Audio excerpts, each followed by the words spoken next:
तो आदाब, नमस्कार, गुड इवनिंग, सत श्री अकाल। एक बार फिर आप तमाम लोगों का स्वागत है क्राइम तक की कहानी के इस एपिसोड में। उम्मीद है पूरी फैमिली अच्छी होगी, अपना और अपनों का ख्याल रख रही होगी। क्या मैच था कल का, और इसी मैच के चक्कर में कल कहानी गुल थी। और क्योंकि न मैं मुझे लगता कि कहानी सुनाने की हालत में था और ना शायद आप सुनने की हालत में थे, क्योंकि हम सब हिंदुस्तानियों का, हर भारतवासी का पूरा ध्यान जो है वो एक तरफ था, टीवी पर या फिर स्टेडियम में, क्योंकि वर्ल्ड कप का सेमीफाइनल था। और सेमीफाइनल को लेकर हमारी बड़ी रिकॉर्ड बड़ा बुरा रहा है। हालांकि हम 2 बार वर्ल्ड कप जीत चुके हैं, 83 और 2011 में, लेकिन इसके बाद सेमीफाइनल में बहुत हारे। 87 में हारे, 99 में हारे, 15 में हारे, 2019 में हारे। तो 4 बार सेमीफाइनल में, उसमें लास्ट टाइम तो 19 में न्यूजीलैंड ने ही हराया था और कल न्यूजीलैंड से हमारा मुकाबला। लेकिन क्या मैच हुआ। 397 सेमीफाइनल जैसे मैच में, नॉकआउट स्टेज पर जिसमें हार कर बाहर होना है, एक तो नसीब ने साथ दिया। पहले हमने टॉस जीता, जब टॉस जीता तो फिर मुझे उम्मीद हो गई कि हम मैच जीतेंगे। लेकिन मुझे ये भी नहीं मालूम था कि हम 397 रन बनाएंगे। मेरा ये था कि 330 350 तक स्कोर थोड़ा सा सेफ होगा। क्या बैटिंग हुई है।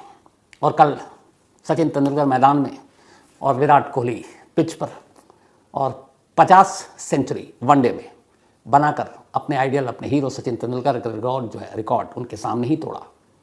फिर उनको बो किया झुककर। तो कल रिकॉर्ड की बारिश हुई थी। सचिन तेंदुलकर के 49 सेंचुरी के रिकॉर्ड को तोड़ा, वर्ल्ड कप में हाईएस्ट स्कोर बनाया। सबसे ज़्यादा छक्के जो है वो रोहित शर्मा ने अपने नाम किए।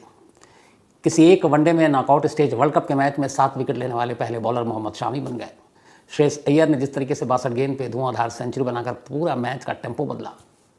गिल ने जिस तरीके की बैटिंग की, हालांकि अनलकी रहे कि 79 पे उनको स्क्रैम्प आ गया और बाहर गया, वरना एक सेंचुरी उनकी पक्की थी। तो उसके बाद अब न्यूजीलैंड बैटिंग करने आई। 397 किसी भी टीम के लिए बहुत बड़ा स्कोर होता है, 98 बनाकर जीतना। लेकिन न्यूजीलैंड के साथ एक चीज़ है, पता नहीं आप लोग इस बात को महसूस करते हैं कि नहीं।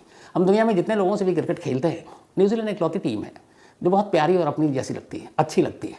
मतलब उनको हरा के खुशी भी होती है और फिर उनको लेकर अफसोस भी होता है। और लगता है कि यार ये बड़े अच्छे लोग हैं। न्यूजीलैंड की जो टीम है, चाहे विलियमसन हो या उनके जितने भी प्लेयर्स हों, तो एक तो मासूम है बड़े। एक वक्त था जब दिल धड़का था, जब मिशेल और विलियमसन दोनों क्रीज पर थे और 2 विकेट के बाद दोनों ने 150 से ऊपर की पार्टनरशिप कर ली और अब मैच को लगभग 20 ओवर या 20-20 के मोड में ले आए थे। आखिरी के 20 ओवर में 180-90 मुंबई के वानखेड़े स्टेडियम में कोई मुश्किल काम नहीं। आईपीएल में हम सब देख चुके हैं। लेकिन जब जब ज़रूरत पड़ी तब तब कैप्टन को निराश नहीं किया एक बॉलर ने, और वो है मोहम्मद शमी। इसको लेके नाम भी कल आया, शमी फाइनल। जब शुरू में विकेट नहीं गिरा, शमी को लाया गया, पहली गेंद पे विकेट ले गए। जब पार्टनरशिप बिल्ड हुई, उस बीच में मिशेल का एक कैच छूटा शमी से और लगा कि हम लोगों को कहीं ये कैच मैच ही ना छोड़, मतलब हाथ से निकल जाए। लेकिन रोहित शर्मा ने गजब की कैप्टनशिप की। कैच छूटने के बाद फ़ौरन ले आए बॉलिंग पे। उसके बाद फिर 1 ओवर में 2 विकेट लिया। फिर उसके बाद न्यूजीलैंड के बैट्समैन को जमने ही नहीं दिया और लगभग 327 पे न्यूजीलैंड की टीम ऑल आउट हो गई। 70 रनों से हम ये मैच जीत गए। Man of the match Mohammed Shami रहे। और आज की कहानी उसी शामी की कहानी, क्योंकि शामी की कहानी को हर एक को सुनना चाहिए। उसकी वजह यह है कि हम सब की ज़िंदगी में अलग अलग वक्त पर अलग अलग चीज़ें होती हैं। किस्मत भी होता है, कई बार किस्मत साथ नहीं देती, कई बार मौका होता है, कई बार मौका नहीं मिलता। हर पेशे में, सिर्फ क्रिकेट में ही नहीं है। कई लोगों को मौका नहीं मिलता है इसलिए वो कुछ कर नहीं पाते। कई लोगों को मौका मिलता है वो उसको भुना नहीं पाते तो कुछ नहीं कर पाते। कई लोगों को मौका मिलता है और उस मौके को वो फ़ौरन भुला लेते हैं, क्योंकि किस्मत मौका बार बार नहीं देती और किस्मत मौका देने के बाद इंतज़ार भी नहीं करती कि आप उस मौके को कब भुनाएंगे। क्या पता कब किस्मत पलट जाए और वो मौका आपसे वापस ले ले। शमी की ज़िंदगी की कहानी कुछ ऐसी ही है, किस्मत और मौके की कहानी। दिल्ली से बहुत ज़्यादा दूर नहीं है, अमरोहा एक इलाका है यूपी में। कमाल अमरोही नाम याद होगा आपको, बहुत मशहूर डायरेक्टर, जिन्होंने शायद वो मीना कुमारी और दिलीप कुमार को लेकर जो मशहूर फिल्म बनी थी, एक मुग़ल आज़म शायद उन्हीं की थी, या पाकीज़ा। तो कमाल अमरोही मशहूर डायरेक्टर, उनका इलाका है अमरोहा। और उसी अमरोहा में एक गांव है और उस गांव का नाम है उस गांव का जो नाम है बहुत ही खूबसूरत सा नाम है, साहसपुर। तो अमरोहा के साहसपुर में पैदा हुए मोहम्मद शमी। लेकिन इनके पैदाइश से लेकर क्रिकेट ग्राउंड तक और फिर इनकी पर्सनल ज़िंदगी में, यानी कि मैदान के अंदर और मैदान के बाहर क्या हुआ, मौके वाली बात पूरी कर देता हूँ कि किस्मत जब मौका देता है तो इंतज़ार नहीं करता है आप भुनाते हैं कि नहीं भुनाते हैं। जब इंडियन बॉलिंग लाइन एक तरह से एकदम फिक्स हो गई तो ये था कि जब बुमराह बाहर थे तो शामी खेल रहे थे। बुमराह के बाद जाहिर सी बात है बुमराह की जगह कोई नहीं ले सकता है, जो लाइन लेंथ यॉर्कर। तब बुमराह आ गए, इधर सिराज अपने उरूज पर अच्छी बॉलिंग कर रहे हैं, तो बुमराह और सिराज को आप बिठा नहीं सकते, तो बैठेगा कौन? मोहम्मद शामी। एशिया कप में भी शामी को कई मैचों में बिठाया गया, अब वर्ल्ड कप में भी ये था कि आप 5 ही बॉलर को खिला सकते हैं। अब उसमें बुमराह और सिराज की जगह पक्की हो गई। आप स्पिनर में कुलदीप यादव और रविंद्र जडेजा है, और एक ऑलराउंडर के तौर पर हार्दिक पांड्या या फिर शार्दुल ठाकुर थे। तो शामी के लिए कोई जगह नहीं थी इस वर्ल्ड कप में। पहला मैच इंडिया का ऑस्ट्रेलिया से हुआ, शामी को जगह नहीं मिली। दूसरा मैच अफगानिस्तान से हुआ, शामी को जगह नहीं मिली। तीसरा मैच पाकिस्तान से हुआ अहमदाबाद में, शामी को जगह नहीं मिली। चौथा मैच बांग्लादेश से हुआ, शामी को टीम में उनके लिए कोई जगह नहीं थी। वर्ल्ड कप के पहले 4 मैच में शामी बेंच पर बैठे हुए थे। चौथे मैच के दौरान अचानक जो हार्दिक पांड्या थे, बॉल रोकते वक्त उनके पैर में चोट लगी और वो इंजर्ड हो गए। अब हार्दिक पांड्या इंजर्ड, बाहर। अब अचानक ये चीज़ हो गई, हमारा वर्ल्ड का टॉप ऑलराउंडर और वो इंजर्ड है। अब उसकी जगह कैप्टन या तो फिर शार्दुल ठाकुर को खिलाते, क्योंकि शार्दुल ठाकुर भी एक ऑलराउंडर के तौर पर देखे जाते हैं, या एक एक्स्ट्रा बैट्समैन को लेते, ज़्यादा डिफेंसिव होते। तो ईशान किशन बैठे हुए हैं, उसके अलावा आपके सूर्य कुमार यादव सभी थे, या फिर बॉलर ही लेना था तो उनकी जगह अश्विन को खिला लेते। लेकिन रोहित शर्मा की कप्तानी का जवाब नहीं। जब हार्दिक पांड्या टीम से बाहर हुए तो उन्होंने एक ऑलराउंडर की जगह एक बैट्समैन या बैट्समैन वाला ऑलराउंडर नहीं लिया, बल्कि एक प्योर बॉलर लिया, और वो थे मोहम्मद शामी। वर्ल्ड कप के 4 मैच में बेंच पर बैठे शामी को धर्मशाला में न्यूजीलैंड के खिलाफ पहला मौका मिला। किस्मत और मौका इसी को कहते हैं। कोई सीन नहीं बन रहा था, हार्दिक पांड्या बाहर हो गए, शामी को मौका मिला धर्मशाला के विकेट पर न्यूजीलैंड के खिलाफ, और न्यूजीलैंड की team defending world champion. Shami ने पहला ही मैच खेला वर्ल्ड कप का, और 5वां मैच था टोटल इंडिया का। 5 विकेट ले गए, और क्या बॉलिंग की।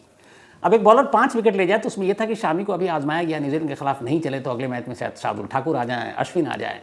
शामी को भी ये बात पता थी, लेकिन शामी ने ऐसा परफॉर्मेंस किया कि कैप्टन क्या टीम मैनेजमेंट भी सोचने पर मजबूर हो गया कि अब ऐसे बॉलर को कैसे बिठा दें जो पहले आते ही बेंच पर बैठा और 5 विकेट ले गया। चलो भाई, ये हुआ कि उनको अब दूसरा मौका दिया जाए। अगला मैच इंग्लैंड में था, लखनऊ में, और उस मैच का गवाह मैं भी था, स्टेडियम में मौजूद था। वहां पर इंडिया सिर्फ 229 रन के करीब बनाती है। शामी बॉलिंग के लिए आते हैं, 4 विकेट अपने दूसरे ही मैच में लखनऊ में इंग्लैंड के खिलाफ। 5-4 9 विकेट हो गए शामी के सिर्फ 2 मैच में।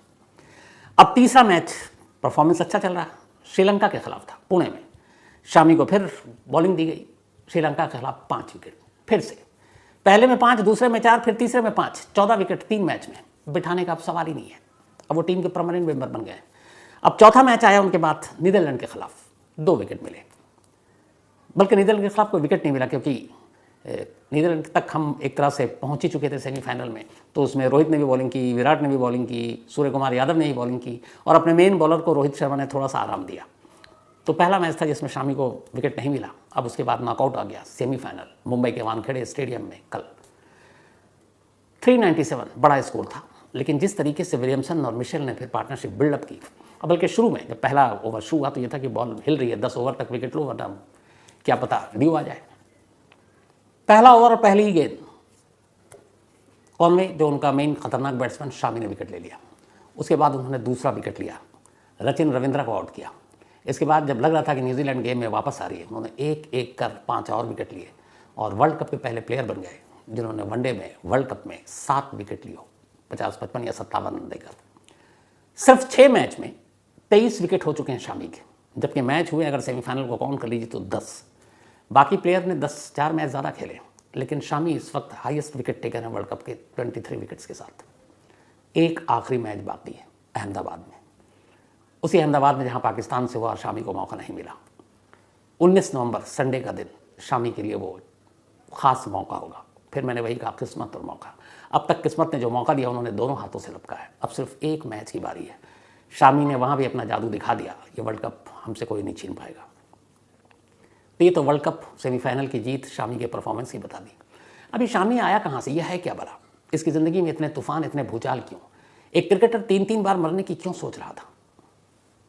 तो शामी की पूरी कहानी, अमरोहा के पास एक जगह है जिसका नाम है साहसपुर। इसी साहसपुर में मोहम्मद शामी का जन्म हुआ। मोहम्मद शामी के जो पिता हैं उनका नाम है तौफीक अली।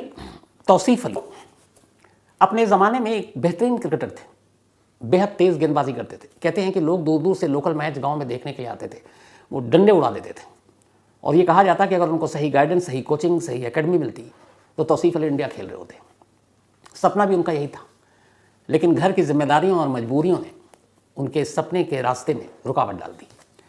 तौसीफ अली के घर वालों ने कहा, बेटा कब तक क्रिकेट के पीछे भागोगे, घर परिवार भी है, रोज़गार भी है, और कहाँ हम तुम जैसे गरीबों को मौका मिलेगा।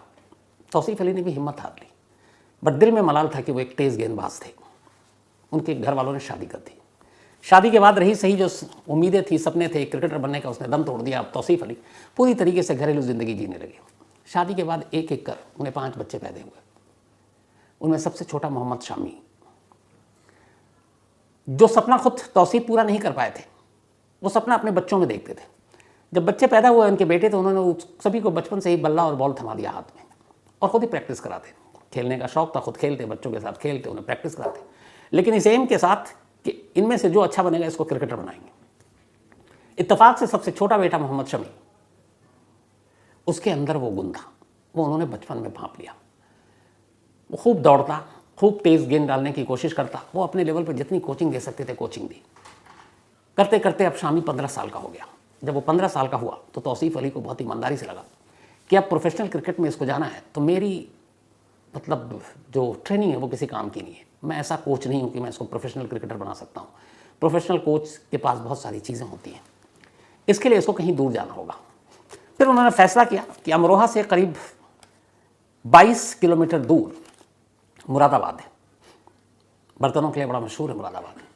तो उन्हें पता चला कि मुरादाबाद में एक क्रिकेट एकेडमी है जिसके एक कोच हैं बदरुद्दीन, और वो बड़े अच्छे कोच हैं। किसी तरीके से उन्होंने उनका पता लिया और शामी 15 साल की उम्र में उसका हाथ पकड़कर मुरादाबाद पहुंच गए और बदरुद्दीन से मुलाकात की और कहा कि मेरा बेटा बहुत तेज़ गेंद फेंकता है, आप इसको अपनी एकेडमी में रख लें, इसको कोचिंग दें। बदरुद्दीन के बाद बहुत सारे लड़के आते थे।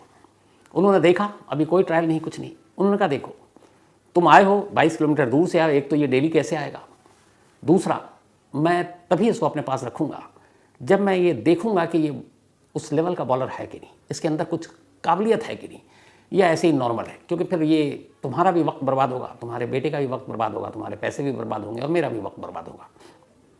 तौसीफ अली तैयार हो गए। उन्होंने कहा आप मेरे बेटे का ट्रायल लीजिए। अब उनकी कोचिंग एकेडमी में बड़े बड़े प्लेयर थे, अच्छे अच्छे एस्टैब्लिश, जो अच्छा क्रिकेट खेल रहे थे, प्रोफेशनल। तौसीफ अली ने पहले जूनियर कुछ बैट्समैन को बुलाया और कहा कि ज़रा इसकी गेंद खेलो। मोहम्मद शामी 15 साल का लड़का दौड़ा, बॉल फेंकी, बैट्समैन सन्न रह गया, बॉल इतनी तेज़ी से निकली। तौसीफ के साथ बदरुद्दीन ने देखा, उन्हें लगा कि इसमें कुछ है। फिर उन्होंने और अपने अच्छे बैट्समैन को बुलाया, उसको भी डाला, फिर और बुलाया जो उनके एकेडमी के बेस्ट बैट्समैन थे, फिर उनको कहा बैटिंग करो। वो सब आए। हर एक को मोहम्मद शामी ने परेशान कर दिया, कहीं के तो डंडे उड़ा दिए, यानी विकेट। और जब जब वो बोल्ड करता 15 साल का बच्चा, तब तक उसके चेहरे पर एक अजीब सी खुशी होती। उसको विकेट उड़ता हुआ देखना बड़ा अच्छा लगता था। बदरुद्दीन ने यह बात महसूस कर ली कि हंसता तब है जब ये बोल्ड करता है, कैच, LBW, इसमें इसके ज़्यादा रिएक्शन नहीं होते। उस 15-20 मिनट में मोहम्मद शामी की बॉलिंग देखने के बाद बदरुद्दीन ने कहा कि मैं आपके बेटे को कोचिंग दूंगा। अब इसके बाद मोहम्मद शामी तौसीफ के हाथों से निकलकर बदरुद्दीन तक पहुंच गया। बदरुद्दीन ने अब उसको कोचिंग देनी शुरू की। शर्त ये थी कि यहाँ पाबंदी से आना पड़ेगा, और उन्हें पता नहीं था कि बदरुद्दीन से भी कहीं ज़्यादा जुनून तो उस लड़के में है। डेली 22 किलोमीटर का सफ़र तय कर शामी अब पहुँचता मुरादाबाद, कोचिंग करता। कई बार ऐसा हुआ कि खुद कोच गायब, लेकिन शामी पाबंदी से पहुँचा। कई ईद बकरीद के मौके आए, वो नमाज़ पढ़ता और फिर मेहमानों से मिलता, फिर निकल जाता।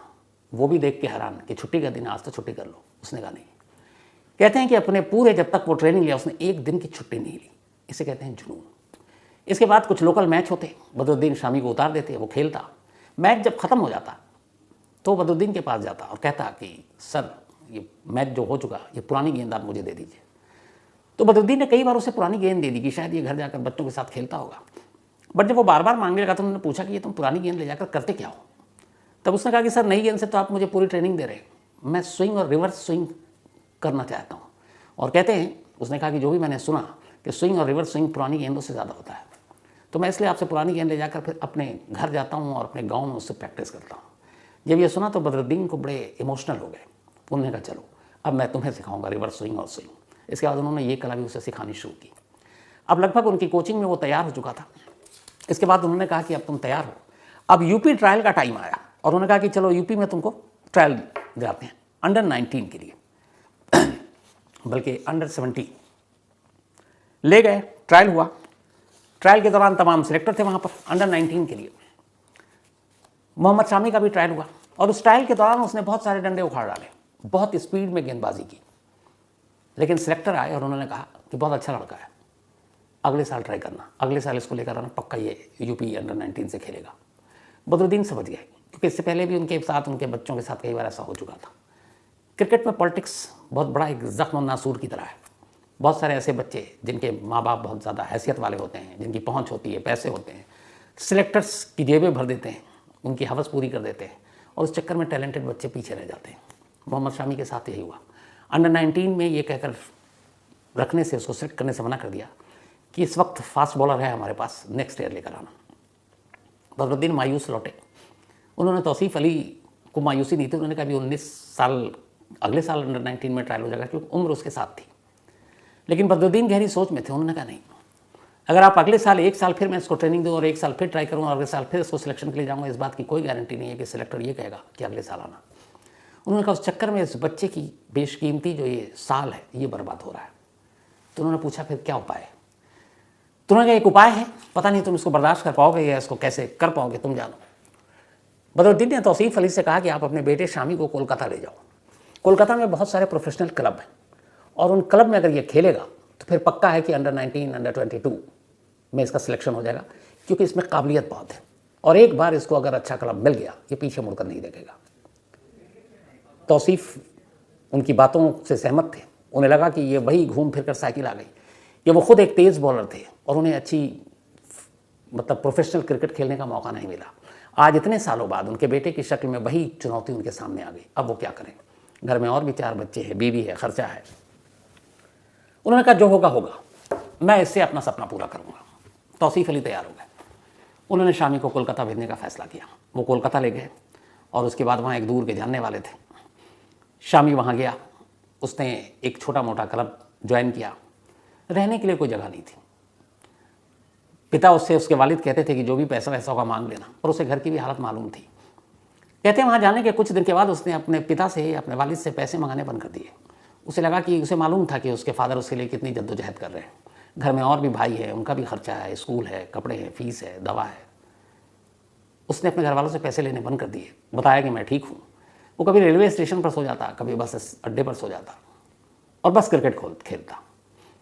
बिरयानी खाने का शौक़ था, जो पैसे होते जाकर सस्ती बिरयानी खा लेता। बस उसका जुनून एक ही था, स्टंप को उड़ाना और उसकी आवाज़ को सुनना जिसमें उसको संगीत सुनाई देती थी। ऐसी एक रोज़ वो एक क्लब क्रिकेट खेल रहा था। जब वो क्लब क्रिकेट खेल रहा था तो इत्तेफाक से वहाँ बंगाल क्रिकेट एसोसिएशन के एक असिस्टेंट सेक्रेटरी हैं, देवव्रत दास, वो मैदान में मौजूद थे। देवव्रत दास ने देखा कि इस मैच के दौरान एक लड़का ठीक ठाक तंदुरुस्त सा बड़ी तेज़ी से लय में दौड़ रहा है और बड़ी तेज़ गेंद कर रहा है। उनको तेज़ गेंदबाजी से ज़्यादा उसकी लय लगी कि ये जो रनअप से भाग कर आता है, इसमें कहीं पे भी इसमें कोई झोल नहीं है।